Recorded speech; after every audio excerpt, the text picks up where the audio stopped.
दोस्तों नमस्कार, आदाब। मैं आपके साथ संत विजय कुमार यादव फिर से हाजिर हूँ एक नए वीडियो में। जिस तरीके से मैंने कहा था कि 2-4 दिन अगले आने वाले में हम लोग बात करेंगे कि जो पार्टियां हैं हमारे बक्सर जिला में जो लड़ रही हैं, दो पार्टी, सुधाकर सिंह वाली जो पार्टी आरजेडी है और मिथिलेश तिवारी वाली जो बीजेपी है, दोनों एक दूसरे से मतलब कि क्या कहा जाता है, बिहार में जिसको कि आरजेडी से सबसे बड़ी पार्टी है और वहीं कथित रूप से ये भाजपा कहती है कि हम विश्व की सबसे बड़ी पार्टी है। तो इन दोनों पार्टियां बक्सर में कितना बेहतर कर रही हैं, हम उस पर आज कुछ ऐसे ही नहीं मैंने 2-4 दिन कहा था, क्योंकि मैंने घूमा और घूमने के बाद मैं सोचा कि चलिए पहले ग्राउंड रिपोर्ट करके देख लिया जाता है कि मतलब कि ग्राउंड पे लोगों के बीच में कौन कितना असर किया है, कितना कौन अपना स्थान बना पाया है, लोग किसको अपना माइंडेड दे रहे हैं, आने वाली जो संसद की कुर्सी है बक्सर जिला की वो किसको सौंपने वाले हैं, तमाम चीज़ें होंगी, तमाम बातें होंगी। तो आइए बिना कुछ देरी की आज वीडियो शुरू करते हैं, चलिए सफर पे।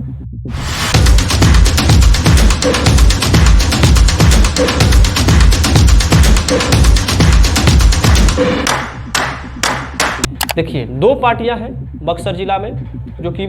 बड़ी पार्टी दिखाई देती है। हालांकि और भी पार्टियों से लोग लड़ रहे हैं, जैसे कि अनिल कुमार सिंह एक हैं जो कि बीएसपी से हैं, और भी पार्टियां हैं, बहुत सारी पार्टियां हैं जो कि लड़ रही हैं। लेकिन जो दो पार्टी हैं,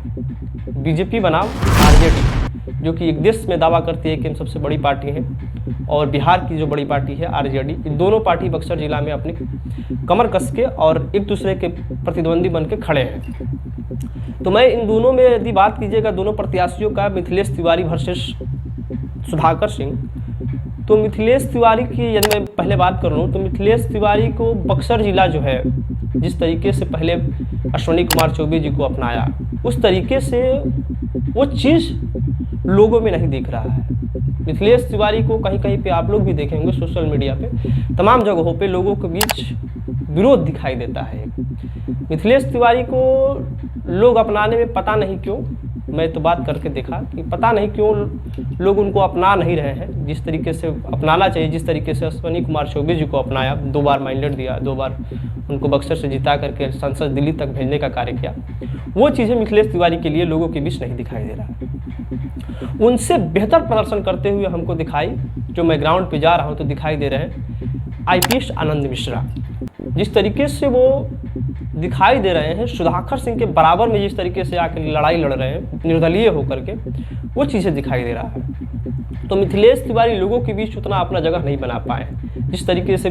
बीजेपी दावा करती है कि हम देश की बड़ी पार्टी है, वो बक्सर जिला में उस तरीके से बड़ी पार्टी होकर के नहीं निकलती हुई दिखाई दे रही है हमको। वहीं यदि आप सुधाकर सिंह की बात कीजिएगा तो सुधाकर सिंह में पहले जब इनकी शुरुआती दौर था तो इन पे ददन पहलवान यादव भारी पड़ते हुए नजर आ रहे थे। लेकिन जब से उनका नॉमिनेशन हुआ है, जिस तरीके से आरजेडी का जो सर्वा कहे जाते हैं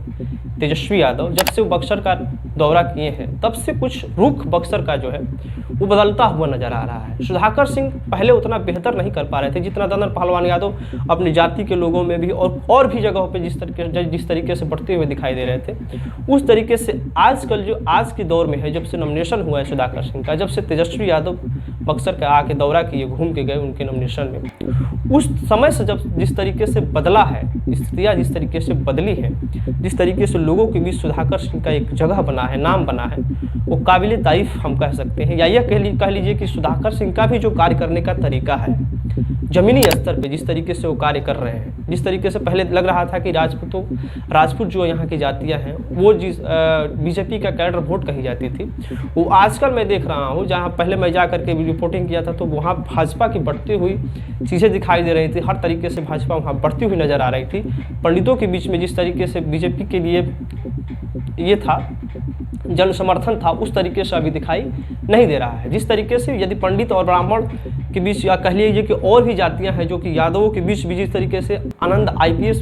आईपीएस आनंद मिश्रा जिस तरीके से जगह बनाए हैं, मिथिलेश तिवारी उस तरीके से दिखाई नहीं दे रहे हैं। ये तो स्थितियां बनती हुई जिस तरीके से बिगड़ती हुई दिखाई दे रही हैं। इस यदि स्थिति में बात कीजिएगा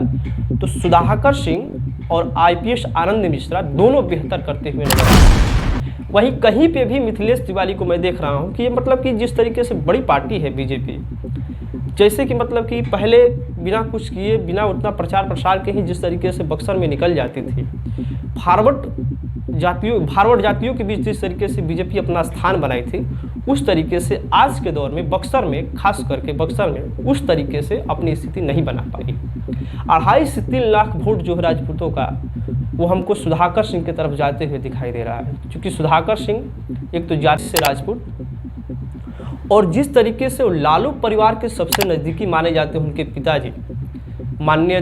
पूर्व जो सांसद जगदानंद सिंह है, वो जिस तरीके से लालू प्रसाद यादव का राइट हैंड माने जाते हैं, और उनके सुपुत्र हैं सुधाकर सिंह, जिस तरीके से इनका विवाकी माना जाता है कि ये नीतीश कुमार जी से लड़ने में अपने हक के लिए पीछे नहीं हटे थे, मंत्री पद से इस्तीफा दे दिए थे, पूर्व में ये मंत्री रह चुके हैं। तो इनको माना जाता है कि ये आदमी स्ट्रिक्ट है, और बक्सर के लिए हो सकता है, जब मैंने बात किया लोगों के बीच, तो राजपूत खानदानों के बीच जिस तरीके से मैंने बात किया, राजपूत जातियों के बीच जिस तरीके से मैंने बात किया, तो उनके बीच सुधाकर सिंह जो आजकल के दौर में जिस तरीके से कार्य करके आगे बढ़ते हुए नज़र आ रहे हैं, बीजेपी से आगे, बीजेपी का वोट माना जाता था ये जो राजपूतों का वोट है बक्सर जिला का, खास करके आजकल जो है सुधाकर सिंह की तरफ ये गिरते हुए नज़र आ रहे हैं। उनके बीच एक चीज़ दिखाई दे रहा है कि सुधाकर सिंह बेस्ट है मिथिलेश तिवारी की अपेक्षा, क्योंकि सुधाकर सिंह जिस तरीके से किसी भी फील्ड में ले लीजिएगा, तो जिस तरीके से कार्य करने का उनका तरीका रहा है, उनका मैनेजमेंट जो रहा है, मैंने तो देखा इस चीज़ को, तो मैं भी निशब्द हो गया कि मतलब कि इस तरीके से व्यक्ति कार्य कर रहा है। ज़मीनी स्तर पर जिस तरीके से लोगों के बीच बना है, जिस तरीके से यादवों और राजपूतों के बीच में अपना वोट जो बना रहे हैं, काबिल तारीफ़ है जिस तरीके से इनका मैनेजमेंट, चुनावी मैनेजमेंट जो है। तो मैं यहाँ यही कहूँगा कि सुधाकर सिंह मेरे नज़र में, जिस तरीके से मैंने ग्राउंड रिपोर्ट करके देखा है, उस चीज़ में मैं देख रहा हूँ कि सुधाकर सिंह मिथिलेश तिवारी से काफ़ी आगे हैं, और मिथिलेश तिवारी उस तरीके से अपना कार्य नहीं कर पा रहे हैं, उतना तरीके से बेहतर प्रदर्शन नहीं कर पा रहे हैं। यहाँ तो कहीं कहीं इनको आप लोग देखे भी होंगे, 2-4 जगह पे इनका विरोध भी हो रहा है मिथिलेश तिवारी का। एक तो कहा जा रहा है कि बक्सर के लिए बक्सर का ही व्यक्ति चाहिए, तो आनंद मिश्रा को लोग वहाँ पे ले रहे हैं कि बक्सर के लिए भाई आनंद मिश्रा बेहतर है। वहीं ददन पहलवान यादव भी पहले बेहतर कर रहे थे, लेकिन आजकल जिस तरीके से मैं देख रहा हूं कि ददन पहलवान यादव जब से तेजस्वी यादव बक्सर का दौरा किए, उस समय से स्थितियां कुछ बदली हुई नज़र आ रही हैं। यादवों का वोट लग रहा था कि ददन पहलवान यादव की तरफ एक तरफा गिरने वाला है, लेकिन मैंने जब से तेजस्वी यादव या ये कहिए कि सुधाकर सिंह जब से नामांकन किए हैं, उस तिथि से लेकर के आज तक की जो स्थितियां हैं वो पूर्ण रूप से बदल चुकी हैं। बक्सर का जो जनता है, या ये कहिए कि जो वोट माना जाता है, कैडर वोट जो यादव का और राजपूतों का जो वोट है, वो सुधाकर सिंह की तरफ जाकर के गिरते हुए नज़र आ रहा है हमको। ये तमाम स्थितियां मेरी नज़र में है, जो मैंने ग्राउंड पे देखा है वो चीज़ें था। जिस तरीके से मैंने बात कहा था कि मैं जब तक ग्राउंड पे नहीं जाऊंगा तब तक मैं किसी प्रकार की अपनी प्रतिक्रिया नहीं देने वाला हूं। तो ये मेरी स्थिति, मेरी तरफ से ये अपना ओपिनियन है कि मैंने जिस तरीके से देखा, लोगों के बीच बात करके देखा, राजपूतों के बीच बात करके देखा, ब्राह्मणों के बीच बात करके देखा, यादवों के बीच बात करके देखा, तो उस स्थिति में मिथिलेश तिवारी कहीं पे उतना बेहतर प्रदर्शन करते हुए नज़र नहीं आ रहे हैं जितना कि 2 लोग नज़र करते हुए आ रहे हैं, IPS आनंद मिश्रा और सुधाकर सिंह, और बाकी सब लोग अपना कार्य कर रहे हैं। आने वाली स्थितियाँ किस तरीके से बनती है, अभी तो 1 तारीख को पूरा ये होने वाला है, मतदान होने वाला है, तब तक की स्थितियाँ कुछ और भी हो सकता है, बदल सकता है। हम इतना ही जैसे जैसे स्थिति बदलेगी हम आपके समक्ष अपनी बातों को रखते रहेंगे। तब तक के लिए आपका क्या ओपिनियन है, इस नंबर पे अपना आप यदि मुद्दा चाहते हैं दिखाना, तो इस नंबर पे आप एक बार कांटेक्ट कर लीजिएगा और बताइएगा कि आप किस मुद्दे पे आने वाले लोकसभा चुनाव में वोटिंग कर रहे हैं और आप क्या चाहते हैं, आपके तरफ क्या कमियां हैं। इस नंबर पे आप एक बार ज़रूर बताइए। तब तक के लिए आप ख्याल रखिए, मस्त रहिए और लिखते रहिए। धन्यवाद, जय हिंद। मिलेंगे किसी अगले वीडियो में।